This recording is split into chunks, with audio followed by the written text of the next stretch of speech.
Number 1. Ollie, who was working a long way from home, wanted to send a letter to his wife, but he could neither read nor write, and he had to work all day, so he could only look for somebody to write his letter late at night. At last he found the house of a letter-writer whose name was Nasreddin. Nasreddin was already in bed. "It is late," he said. "What do you want?" "I want you to write a letter to my wife," said Ali. Nasreddin was not pleased. He thought for a few seconds and then said, "Has the letter got to go far?" "What does that matter?" answered Ali. "Well, my writing is so strange that only I can read it. And if I have to travel a long way to read your letter to your wife, it will cost you a lot of money." Ali went away quickly. Number 2. An old man died and left his son a lot of money. But the son was a foolish young man, and he quickly spent all the money, so that soon he had nothing left. Of course, when that happened, all his friends left him. When he was quite poor and alone, he went to see Nasreddin, who was a kind, clever old man, and often helped people when they had troubles. "My money has finished, and my friends have gone," said the young man. "What will happen to me now?" "Don't worry, young man," answered Nasreddin. "Everything will soon be all right again. Wait, and you'll soon feel much happier." The young man was very glad. "Am I going to get rich again, then?" he asked Nasreddin. "No, I didn't mean that," said the old man. "I meant that you would soon get used to being poor and to having no friends." Number 3. When Mr. Jones went to a restaurant one day, he left his coat near the door. There was nothing in the pockets of the coat when he left it, so he was very surprised when he took his coat after his meal and found the pockets full of jewellery. There was a waiter near the door, so Mr. Jones said to him, "Somebody's made a mistake.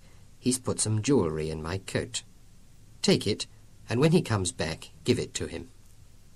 The waiter took it and went away. Suddenly another man came in with a coat just like Mr. Jones's. "I'm sorry," said this man. "I made a mistake. I took your coat and you've got mine. Please give me my coat and jewellery." Mr. Jones answered, "I gave the jewellery to the waiter. He'll give it to you." Mr. Jones called the manager of the restaurant. But the manager said, "We have no waiters here. We only have waitresses." "You gave the jewellery to a thief," shouted the other man. "I shall call the police." Mr. Jones was frightened and paid the man a lot of money for the jewellery. Number 4. A man was travelling abroad in a small red car. One day he left the car and went shopping. When he came back, its roof was badly damaged. Some boys told him that an elephant had damaged it. The man didn't believe them, but they took him to a circus which was near there. The owner of the elephant said, "I'm very sorry. My elephant has a big, round, red chair. He thought that your car was his chair, and he sat on it." Then he gave the man a letter in which he said that he was sorry and that he would pay for all the damage. When the man got back to his own country, the customs officers wouldn't believe his story. They said, "You sold your new car while you were abroad and bought this old one." It was only when the man showed them the letter from the circus man that they believed him. Number 5. Nasreddin was cutting a branch off a tree in his garden. While he was sawing, another man passed in the street.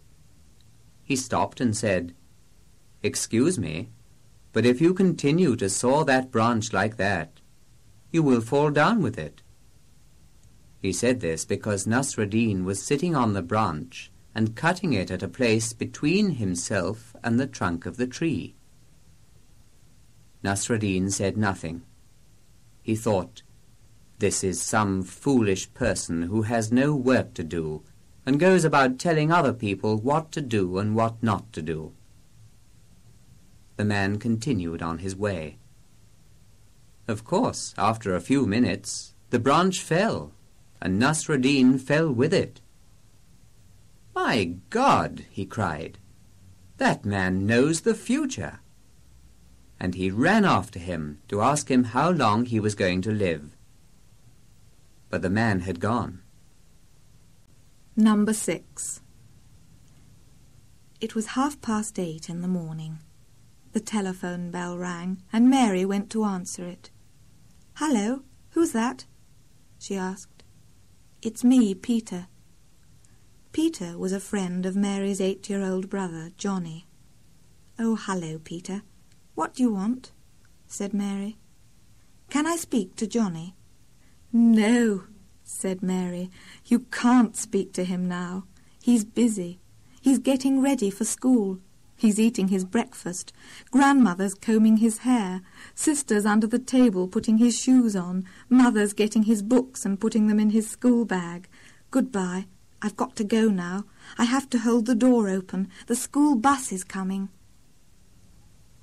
Number 7. 2 rich ladies were sharing a taxi and talking about the high cost of going anywhere by taxi. One of the ladies said, "Taxis are terribly expensive these days. The owners get a lot of money for nothing." "Yes," said the other lady, "and the drivers get such big tips that they soon become rich. They ought to be ashamed of themselves." One of the ladies was smoking a cigarette. After a minute or two, she said to the other lady, "Can you see an ashtray in this taxi? There isn't one on my side." "No," said the other, "there isn't one on this side either. Driver, where is the ashtray in this taxi? Why haven't you got one?" The driver, who'd heard everything the ladies had said, answered, "Oh, just drop the ashes on the carpet. I have a servant who comes in and cleans 3 days in the week." Number 8. Nasruddin put 2 big baskets of grapes on his donkey and went to market. At midday it was very hot, so he stopped in the shade of a big tree. There were several other men there, and all of them had donkeys and baskets of grapes too. After their lunch they went to sleep. After some time, Nasruddin began to take grapes out of the other men's baskets and to put them in his. Suddenly one of the men woke up and saw him. "What are you doing?" he said angrily. "Oh," said Nasruddin, "don't worry about me. I'm half mad and I do a lot of strange things." "Oh, really?" said the other man. "Then why don't you sometimes take grapes out of your baskets and put them in somebody else's baskets?" "You didn't understand me," said Nasruddin. "I said that I was half mad, not quite mad." Number 9. There was a big garden near Nasruddin's house, and it had a lot of fruit trees in it. One day Nasruddin saw some beautiful apples on one of them. He went home and got a ladder, put it against the high wall of the garden, and climbed up. Then he pulled the ladder up, put it down on the other side, and climbed down into the garden. Just then a gardener came round a corner and saw him. "What are you doing here?" he shouted. Nasruddin thought quickly and then said, "I am selling my ladder." "Selling your ladder in somebody else's garden? Do you think I believe such a stupid story?" said the gardener, and came towards Nasruddin with a stick. "It is my ladder," said Nasruddin, "and I can sell it where I like. You needn't buy it if you don't want to." And he took his ladder and climbed over the wall again. Number 10. Nasruddin woke up in the middle of the night and saw something white in his garden. It seemed to be moving towards the house. "That's a thief," he thought, and he took his gun and shot at him. Then he went back to bed, because he was too frightened to go out of the house in the dark. The next morning, Nasruddin went out and saw one of his white shirts hanging on the clothesline in the garden. His wife had washed it the day before and hung it out to dry. Now it had a bullet hole right through the middle of it. "My God," said Nasruddin, "I was lucky last night. If I'd been wearing that shirt, the bullet would have killed me." And he called his neighbours together and asked them to thank God for saving him. Number 11. A judge was working in his room one day when a neighbour ran in and said, "If one man's cow kills another's, is the owner of the first cow responsible?" "It depends," answered the judge. "Well," said the man, "your cow has killed mine." "Oh," answered the judge, "everyone knows that a cow can't think like a man, so a cow is not responsible, and that means that its owner is not responsible either." "I'm sorry, Judge," said the man, "I made a mistake. I meant that my cow killed yours." The judge thought for a few seconds, and then said, "When I think about it more carefully, this case isn't as easy as I thought at first." And he turned to his clerk and said, "Please bring me that big black book from the shelf behind you." Number 12. When Nasruddin was a boy, he never did what he was told, so his father always told him to do the opposite of what he wanted him to do. One day, when the two were bringing sacks of flour home on their donkeys, they had to cross a shallow river. When they were in the middle of it, one of the sacks on Nasruddin's donkey began to slip. So his father said, "That sack is nearly in the water. Press down hard on it."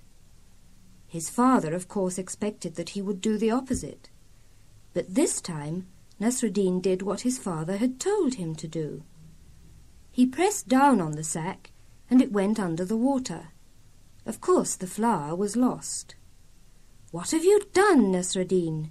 his father shouted angrily. "Well, father," said Nasruddin, "this time I thought that I would do just what you told me, to show you how stupid your orders always are." Number 13.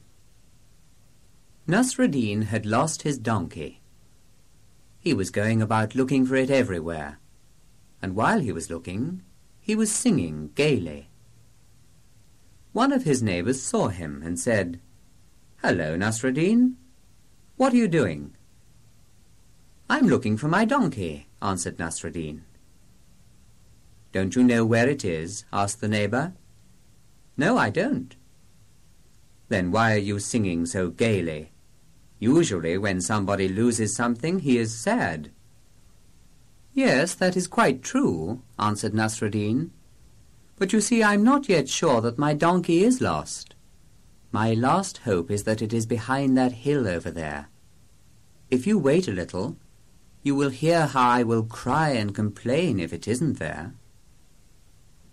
One winter, Nasruddin had very little money. His crops had been very bad that year, and he had to live very cheaply. He gave his donkey less food, and when, after 2 days, the donkey looked just the same, he said to himself, "The donkey was used to eating a lot. Now he is quickly getting used to eating less, and soon he will get used to living on almost nothing." Each day, Nasruddin gave the donkey a little less food, until it was hardly eating anything.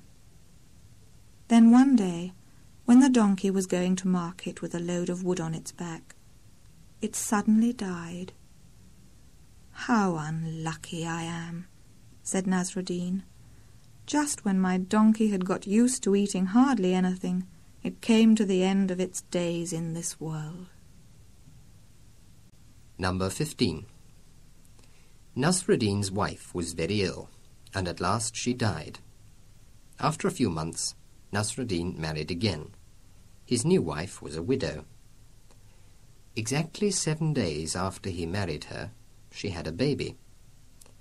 Nasruddin at once hurried away to the market and bought some paper, some pencils, some pens, and some children's books. Then he hurried back home again with these things and put them beside the baby. His new wife was surprised. "What are you doing?" she said. "The baby won't be able to use those things for a long time. Why are you in such a hurry?" Nasruddin answered, "You're quite wrong, my dear. Our baby isn't an ordinary baby. It came in 7 days instead of 9 months, so it'll certainly be ready to learn to read and write in a few weeks from now." Number 16. One of Nasruddin's neighbours had been abroad for many years, and during that time he'd travelled in many strange places. When he came back home after many years, his old friends and neighbours listened to the old man's stories about foreign countries and strange people and found them very interesting. "Do you know," the old man said, "in one country which I visited, where the climate is very hot all the year, nobody wears any clothes at all." Nasruddin loved a joke, so he said at once, "Oh, is that so? Then how do you know whether somebody is a man or a woman in that country?" Number 17. Some of Nasruddin's old friends were talking about the young people in their town. They all agreed that old people were wiser than young people. Then one of the old men said, "But young men are stronger than old men." All of them agreed that this was true, except Nasruddin. He said, "No, I'm as strong now as when I was a young man." "What do you mean?" said his friends. "How is that possible? Explain yourself." "Well," said Nasruddin, "in one corner of my field there is a rock. When I was a young man, I used to try to move it, but I couldn't because I was not strong enough. I'm an old man now, and when I try to move it, I still can't." Number 18. One day, a beautiful young lady went to a famous artist and said, "I want you to paint a picture of me. How much will it cost?" £500, said the artist. "Oh," said the lady, "that's a lot of money." Then she thought that, as she had a very beautiful body, the artist might be happy to paint her picture more cheaply if she wore no clothes while he was painting it. So she said, "And how much will it cost if you paint me without any clothes on?" The artist thought for a moment. £1,000, he then said. "But I shall have to keep my socks on, because my feet get cold, and I shall have to wear something to put my brushes in." Number 19. Henry and Mary had just got married, and everybody was enjoying their wedding party. There was plenty to eat and plenty to drink, and everybody was getting very merry, when a very thin, very young man came into the room. He looked at Mary sadly and accusingly, walked slowly towards her, kissed her lovingly, and said, "Why did you do it?" Then he walked to the door and disappeared. Nobody had ever seen the young man before, not even Mary. Number 20. The Second World War had begun, and John wanted to join the army, but he was only 16 years old, and boys were allowed to join only if they were over 18. So when the army doctor examined him, he said that he was 18.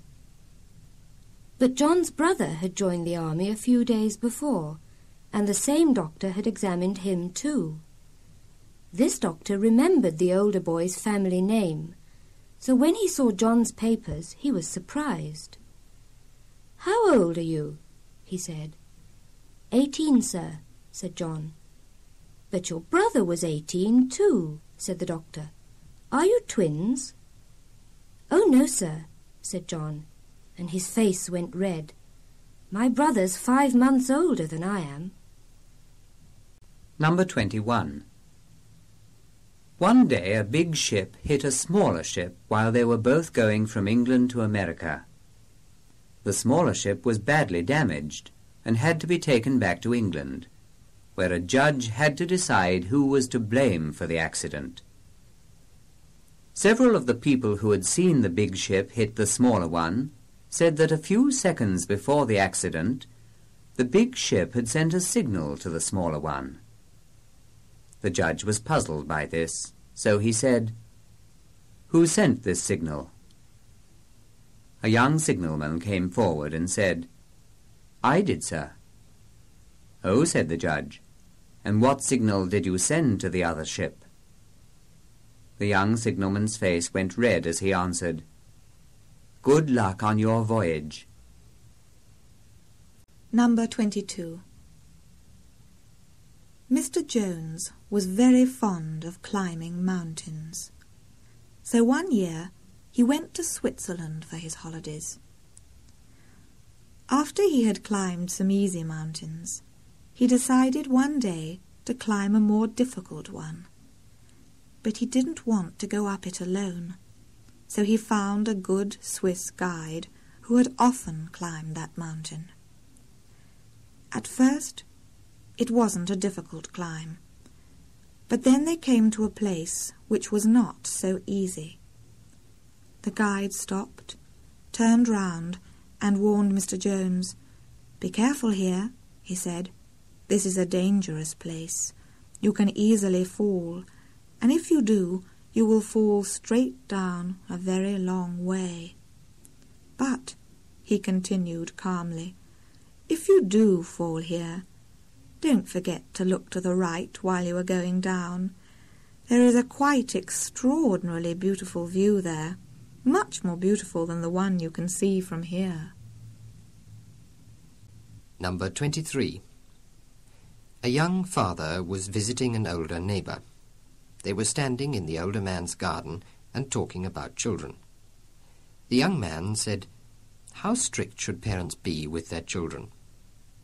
The older man pointed to a string between a big, strong tree and a thin, young one. "Please untie that string," he said. The young man untied it, and the young tree bent over to one side. "Now tie it again, please," said the older man. "But first pull the string tight so that the young tree is straight again." The young man did this. Then the older man said, "There. It's the same with children. You must be strict with them, but sometimes you must untie the string to see how they're getting on.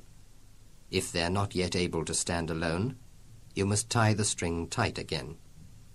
But when you find that they're ready to stand alone, you can take the string away." Number 24. Mrs. Smith was looking out of her window when she saw a truck and a big car hit each other. She ran out to help. There was only one man in the truck and one woman in the car, and neither of them was hurt, but the car was damaged. The lady looked very white and her hands were shaking, so Mrs. Smith invited her into her house and gave her some tea. She was a pleasant woman of about 50 years old. She drank the tea and soon looked much better. Then she said to Mrs. Smith, "Have you got a telephone, please? I'd like to telephone to my husband. We have a kind of custom. Whenever I have an accident with the car, I telephone to him." Number 25. The zoo had big baskets for rubbish, where people who bought ice creams and other things could throw the papers from them. One Saturday afternoon, Mr. Brown was walking near the cages where the lions and tigers were kept. Usually there were a lot of people round these cages on a Saturday afternoon. But that day there was nobody there. Mr. Brown was surprised. But he was even more surprised when he saw a crowd around the rubbish basket near the lion's cage. He went towards the crowd. Most of them were children.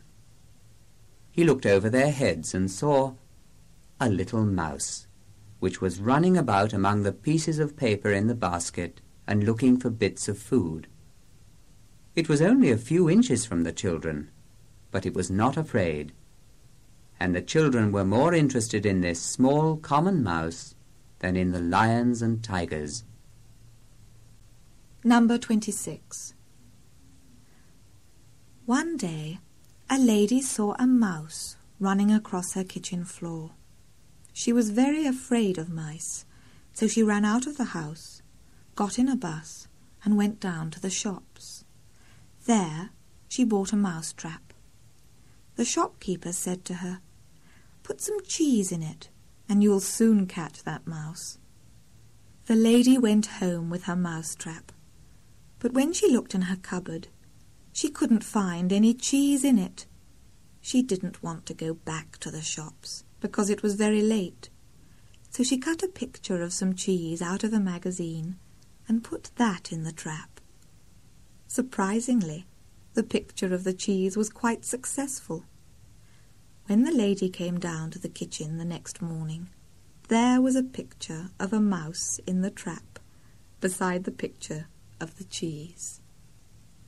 Number 27. When Nasruddin's first wife died, he married again. His second wife was much younger than he was, and they often quarrelled. One evening, when Nasruddin came home very late, his wife said to him, "I cooked your dinner 2 hours ago. It's quite spoiled now." She was so angry that she gave him a push, and as she was strong and he was old and weak, he fell down the stairs. One of Nasruddin's neighbours, who was always eager to know what was happening in everybody else's house, was listening, and when she heard the noise that Nasruddin made when he fell down the stairs, she came to his front door and knocked. "What's happened?" she said. "My coat fell down the stairs," he answered. "But a coat wouldn't make so much noise," the neighbour said. "Of course it would," answered Nasruddin, "if I was inside it."